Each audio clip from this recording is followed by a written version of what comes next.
দায়িত্ব থেকে পদত্যাগের পর জামালপুর জেলা আওয়ামী লীগের পদও হারিয়েছেন ডাক্তার মুরাদ হাসান। তার পদত্যাগপত্র মন্ত্রিপরিষদ বিভাগে জমা দেওয়া হয়েছে জানিয়ে তথ্যমন্ত্রী হাসান মাহমুদ বলেছেন, মুরাদ হাসানের কিছু কথা সরকার এবং দলকে বিব্রত করেছে। সংসদ সদস্য হিসেবে তার বিরুদ্ধে ব্যবস্থা নেওয়া হবে কিনা সে সিদ্ধান্ত স্পিকারের বলে জানিয়েছেন দলের সাধারণ সম্পাদক ওবায়দুল কাদের। মঙ্গলবারের মধ্যে তথ্য ও সম্প্রচার প্রতিমন্ত্রীর পদ থেকে ডাক্তার মুরাদ হাসানের পদত্যাগের নির্দেশ ছিল প্রধানমন্ত্রীর। ওই দিন সকালেই ব্যক্তিগত কারণ দেখিয়ে প্রধানমন্ত্রী বরাবর লেখা পদত্যাগপত্র নিজ দপ্তরে পাঠান মুরাদ হাসান। সেই পদত্যাগপত্র ভুল করেছেন তিনি। 2019 সালের 19 মে থেকে তথ্য ও সম্প্রচার প্রতিমন্ত্রীর দায়িত্বে থাকা সত্ত্বেও পদত্যাগপত্রে উল্লেখ করেন 19 মে 2021 থেকে তথ্য প্রতিমন্ত্রীর দায়িত্বে রয়েছেন। পরে তা আবার সংশোধন করা হয়।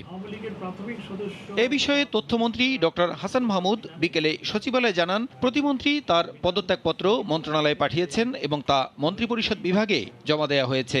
গত কয়েক মাস ধরে তার মধ্যে আমি কিছুটা পরিবর্তন লক্ষ্য করেছি। তার কিছু বক্তব্য, কিছু ঘটনা আসলে সরকার এবং দলকে বিব্রত করেছে। নিজে সাইন করা পদত্যাগপত্র ইতিমধ্যেই সেটি মন্ত্রিপরিষদ বিভাগে নিয়ে গেছে। তার সুস্থতা এবং তার মঙ্গল কামনা করি। এদিকে জামালপুর 4 আসনের এই সংসদ সদস্য প্রসঙ্গে সচিবালয়ে আওয়ামী লীগের সাধারণ সম্পাদক জানান, সংসদ সদস্য হিসেবে তার বিরুদ্ধে ব্যবস্থা নেওয়া হবে কিনা সে সিদ্ধান্ত নেবেন জাতীয় সংসদের স্পিকার। অপরাধী যেই হোক, অপকর্ম যেই করুক, আইনের ঊর্ধ্বে কেউ নন। এটা বঙ্গবন্ধু কন্যা শেখ হাসিনা আবারও প্রমাণ করেছে। শেখ হাসিনা সরকার দুর্নীতি অনিয়মের বিরুদ্ধে শূন্য সহিষ্ণুতার নীতিতে অটল রয়েছে। এমপির বিষয়েও যদি সেরকম গুরুতর কোনো অভিযোগ আসে, সেটা মাননীয় স্পিকার সিদ্ধান্ত নিতে পারে। এদিকে মঙ্গলবার বিকেলে মুরাদ হাসানকে স্বাস্থ্য বিষয়ক সম্পাদকের পদ থেকে অব্যাহতি দিয়েছে জামালপুর জেলা আওয়ামী লীগ। মঙ্গলবারই নিজের ভেরিফাইড ফেসবুক পেজে নিজের বক্তব্যের জন্য সবার কাছে ক্ষমা চেয়েছেন সদ্য পদত্যাগী ডাক্তার মুরাদ। স্বাস্থ্য প্রতিমন্ত্রীর দায়িত্ব থেকে সরিয়ে 2019 সালের মে মাসে মুরাদ হাসানকে তথ্য প্রতিমন্ত্রীর দায়িত্ব দেওয়া হয়েছিল। নারীদের নিয়ে কুরুচিপূর্ণ বক্তব্য এবং একজন চিত্রনায়িকার সঙ্গে ডাক্তার মুরাদ হাসানের অডিও ক্লিপ সামাজিক যোগাযোগ মাধ্যমে ছড়িয়ে পড়ার পর সমালোচনার ঝড় ওঠে। গত কয়েকদিনে গুঞ্জন ছিল এ ঘটনার পর প্রতিমন্ত্রীর পদ হারানো নিয়েও। প্রসূন আশিস, সময় সংবাদ, ঢাকা। এ নিয়ে কথা বলতে স্টুডিওতে আছেন সহকর্মী আফজাল হোসেন, যাচ্ছি তার কাছে। আফজাল, ডাক্তার মুরাদ হোসেন গত 6 মাস ধরে হঠাৎ করে সামাজিক যোগাযোগ মাধ্যম এবং বিভিন্ন ইলেকট্রনিক মিডিয়াতে সরব হয়ে উঠেছেন এবং এই সরব হওয়ার প্রেক্ষিতে কিন্তু তার যেটা দেখা গেল যে তিনি বেফাস কথা বলতে বলতে শেষ মুহূর্তে এসে এমন কিছু কথা বলেন যার জন্য তার মন্ত্রিত্ব হারাতে হয়েছে। মুরাদ হাসানের বিষয়ে বিস্তারিত যদি একটু জানাতেন, তিনি আসলে কিভাবে উঠে এলেন? আপনি বললেন 6 মাসের কথা, আর তথ্য সম্প্রচার মন্ত্রী উনি বলেছেন যে গত 3 মাস ধরে তার আচরণটা ছিল অস্বাভাবিক এবং সেই অস্বাভাবিক আচরণের কারণে যেটি হলো তাকে মন্ত্রীপদ হারাতে হলো, শেষ পর্যন্ত দলের পদও তাকে হারাতে হলো। তবে সবচেয়ে আলোচনা যেটি এসেছে যে এই মুরাদ একসময় ছাত্রদল করতেন। এটি আলোচনার শুরুটাই করেছিলেন বিএনপির মহাসচিব। তিনি যেভাবে দাবি করেছিলেন, বিএনপির অনেক নেতাই মনে করছিলেন যে যে সময়ে চুপ থাকার কথা সে সময়ে বিএনপির মহাসচিব মুরাদকে তার নিজের দলের একজন নেতা দাবি করছিলেন। এটি নিয়ে প্রশ্ন কিন্তু উঠেছিল, দলের মধ্যে নানা জল্পনা কল্পনা হয়েছিল। তো ছাত্র দলে তিনি কখন ঢুকলেন আর তার পদ বা কী ছিল, এটি নিয়ে যদিও গণমাধ্যমে চলে এসেছে বিস্তারিত, তারপরে একটু বলে রাখি তিনি ময়মনসিংহ মেডিকেল কলেজে ছাত্র দলের প্রচার ও প্রকাশনা সম্পাদক ছিলেন। আর এটি হয়েছিল 1996 সালের 4 সেপ্টেম্বর। 70 সদস্য বিশিষ্ট একটি কমিটি গঠন করা হয়েছিল, সে সময় হয়েছিল। আর তখন কি বিএনপি ক্ষমতায় ছিল? তখন বিএনপি ক্ষমতায় ছিল, তখন বিএনপি ক্ষমতায় ছিল। আওয়ামী লীগ, সবচেয়ে মজার তো বিষয়টা হচ্ছে এই তথ্য মন্ত্রণালয়ের ওয়েবসাইটে যেটি বলা হয়েছে, ওয়েবসাইটে বলা হয়েছে যে এই মুরাদ 1994 সালে এই ময়মনসিংহ মেডিকেল কলেজের ছাত্রলীগের সদস্য হন এবং 1997 সালে সাংগঠনিক সম্পাদক হন আর 2000 সালে সভাপতি হন ময়মনসিংহ কলেজে। এখানেও কিন্তু ফারাক রয়েছে, অর্থাৎ তিনি যে তথ্যটি গোপন করেছেন সেটি কিন্তু বোঝাই যাচ্ছে। আর বিএনপির মহাসচিবের বক্তব্যের পরে সেটি নিয়ে কিন্তু তিনি অস্বীকার করে কোনো বক্তব্য দেননি। আর সবচেয়ে বড় বিষয় হচ্ছে তার বাবা একজন মুক্তিযোদ্ধা, বঙ্গবন্ধুর ঘনিষ্ঠ সহযোগী ছিলেন এবং জামালপুর আওয়ামী লীগের প্রতিষ্ঠাতা সভাপতি মতিউর রহমান তালুকদার। সেই কারণেই হয়তো আওয়ামী লীগ এত দিকে ঘাটায়নি আমার যতটুকু মনে হয়। আর এই যে মুরাদের বিতর্কিত কর্মকাণ্ড সেটি একটু দেখতে চাই যে কি কারণে মুরাদকে বিতর্কিত কর্মকাণ্ড বলা হচ্ছে। সেটি হচ্ছে যে সংসদ ও মন্ত্রিসভাকে বিতর্কিত করা হয়েছে। তিনি একজন আইন প্রণেতা এবং মন্ত্রিসভার একজন সদস্য, যদিও যে মন্ত্রণালয়ের পূর্ণ মন্ত্রী থাকেন তিনি মন্ত্রিসভার বৈঠকে থাকেন না। তারপরেও এই যে বিতর্কিত কর্মকাণ্ডের কারণে এই দুটি বিভাগকে তিনি প্রশ্নের মুখে ফেলেছেন। আইন শৃঙ্খলা রক্ষাকারী বাহিনীকে বিতর্কিত করা হয়েছে। তিনি মাহিয়া মাহিকে যে ফোনে যে ধরনের কথাগুলো বলা হয়েছে যে ডিবি পাঠাবো, এসবি পাঠাবো, ডিজিএফআই পাঠাবো, এনএসআই পাঠাবো, পাঠিয়ে তোমাকে তুলে নিয়ে আসবো, এই কারণে অনেকের মধ্যে একটা প্রশ্ন তো তৈরি হয়েছে যে মন্ত্রী হলে বা এমপি হলেই এ ধরনের ক্ষমতার অপব্যবহার করা যায় কিনা। এটির কারণে এই বাহিনীগুলোকেও প্রশ্নবিদ্ধ করা হচ্ছে। দায়িত্বশীল পদে থেকে নারী সমাজকে অপমান করা হয়েছে। আমাদের সংবিধানের মূলনীতি হচ্ছে নারী পুরুষের সমান অধিকার, বা একজনের মর্যাদাটাকে খাটো করে দেখা যাবে না, কিন্তু গুরুত্বপূর্ণ পদে থেকে তিনি সেটি করেছেন। আর দলের গঠনতন্ত্র বিরোধী কর্মকাণ্ড এটি তো আছেই। আরেকটি বিষয় হচ্ছে যে তার এই ঘটনায় বিব্রত হয়েছে আওয়ামী লীগ এবং লজ্জিতও হয়েছে আওয়ামী লীগ। একজন নেতা সেটিই কিন্তু বলেছেন, সেই কারণেই তার বিরুদ্ধে এই তড়িৎ এই ব্যবস্থাটি নেওয়া হচ্ছে। কি বলছে আওয়ামী লীগ আমরা একটু দেখতে চাই আওয়ামী লীগের বক্তব্যগুলো। আওয়ামী লীগ বলছে যে বেফাঁস মন্তব্য থেকে বিরত থাকতে হবে। দলের যারা আছেন দায়িত্বশীল পদে থাকেন তাদেরকে এই বেফাঁস মন্তব্য থেকে বিরত থাকতে হবে। নীতি ও গঠনতন্ত্র বিরোধী কাজে ছাড় দেওয়া যাবে না। কেউ যদি নীতি এবং গঠনতন্ত্র বিরোধী, আওয়ামী লীগের যে গঠনতন্ত্রের 47-এর ক যেটি আছে এখানে স্পষ্ট বলা আছে দলের লক্ষ্য, উদ্দেশ্য, নীতি, গঠনতন্ত্র বিরোধী কাজ করলে দলের কার্যনির্বাহী কমিটি কি করতে পারে, সেই গঠনতন্ত্র বিরোধী মানতে হবে আর কি। আর অনুপ্রবেশকারীদের বিরুদ্ধে তদন্ত, প্রায় 1500 অনুপ্রবেশকারীদের তালিকা কিন্তু আওয়ামী লীগ করেছিল এবং 70টি ভুইফোট সংগঠনের তালিকাও কিন্তু গণমাধ্যমে 21 বছর ধরে একটা দল করার পরও তাকে অনুপ্রবেশকারী কি বলা যায়? বলা যায় না। এই অর্থ আমি শুরুতেই বলে দিয়েছি যে তার বাবা একজন মুক্তিযোদ্ধা ছিলেন, বঙ্গবন্ধুর ঘনিষ্ঠ ছিলেন, তিনি একসময় ছাত্রদল করতেন এবং যেটি বলা হচ্ছে যে তিনি সব দলের সুযোগ সুবিধাই নিয়েছেন সেই সময়, সেই কারণেই হয়তো এই বিষয়টি এসেছে।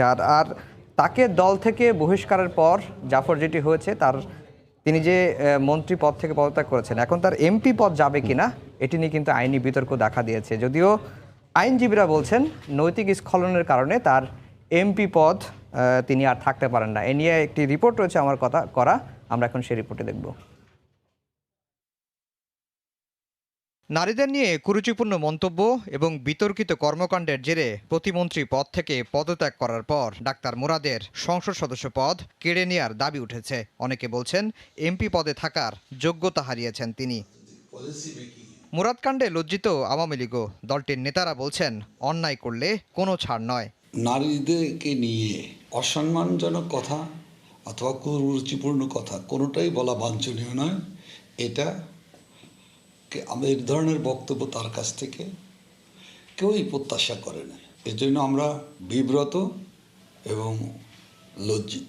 কোনো অন্যায় কাজ করে, কোনো অনৈতিক কাজ করে আওয়ামী লীগের থেকে সে শাস্তি ছাড়া নিষ্কৃতি পাবে না। মুরাদকে দল থেকে বহিষ্কার করার পর তার এমপি পদ যাবে কিনা এ নিয়ে বিতর্ক দেখা দিয়েছে। আইনজীবীরা বলছেন আইনে বিতর্ক থাকলেও নৈতিক স্খলনের কারণে এমপি পদ ছাড়তে হবে তাকে। যেহেতু উপযুক্ত আদালত কর্তৃক উনি সাজাপ্রাপ্ত হয়নি, ওনাকে দল কিন্তু ওনাকে অ্যাপ্রিসিয়েট করে নাই।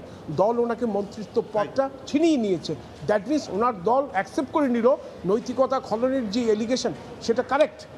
সেই দিক থেকে আমি যদি বিবেচনা করি, আমি একজন সাধারণ আইনজীবী বা সাধারণ নাগরিক হিসেবে আমি মনে করি ওনার সংসদ সদস্য পদে থাকা উচিত না। এদিকে নারীদের নিয়ে মুরাদের কুরুচিপূর্ণ মন্তব্যের অডিও ভিডিও 24 ঘন্টার মধ্যে সামাজিক যোগাযোগ মাধ্যম থেকে সরাতে বিটিআরসিকে নির্দেশ দিয়েছেন উচ্চ আদালত।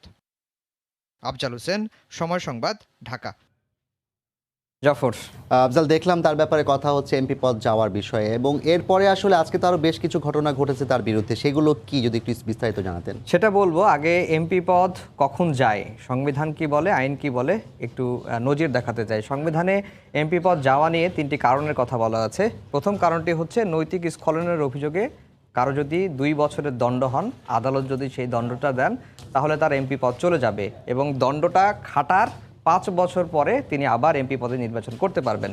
এক্ষেত্রে তিনি যেহেতু এখন পর্যন্ত তার বিরুদ্ধে মামলা হয় নাই বা তিনি আদালতের দ্বারস্থ হয় নাই, তাকে আদালতের মুখোমুখি করতে হয় নাই, এক্ষেত্রে তার বিষয়টি এখানে খাটতেছে না। আর দল থেকে পদত্যাগ, তিনি যদি দল থেকে পদত্যাগ করেন তাহলে তার এমপি পদ চলে যাবে।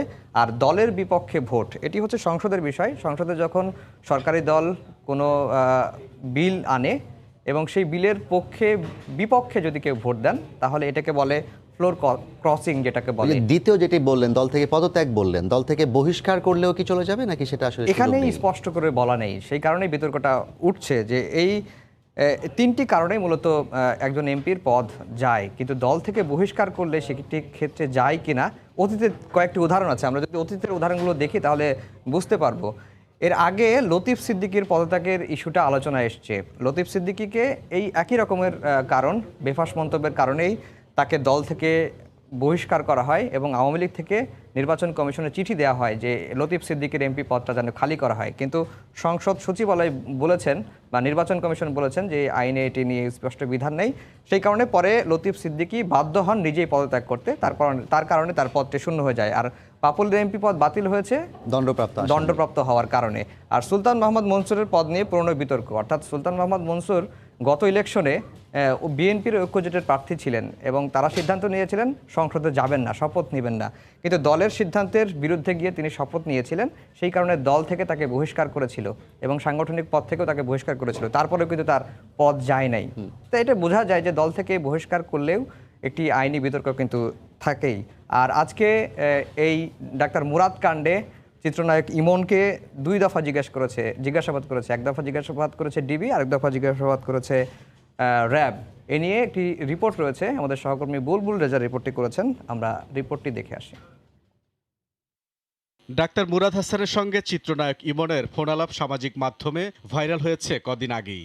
ইমনের ফোনে চিত্রনায়িকা মাহিকে আপত্তিকর নানা মন্তব্য করেন ডাক্তার মুরাদ। সেই অডিও ভাইরাল হওয়ার পর সাইবার নিরাপত্তাহীনতায় ভুগছেন চিত্রনায়ক ইমন। তার ফেসবুক অ্যাকাউন্ট হ্যাক হওয়ার আশঙ্কা রয়েছে এমন ভাবনার কথা জানিয়ে নিজেই সোমবার রাতে এসেছিলেন ঢাকা মহানগর গোয়েন্দা কার্যালয়ে। কথা বলেছেন কর্মকর্তাদের সঙ্গে।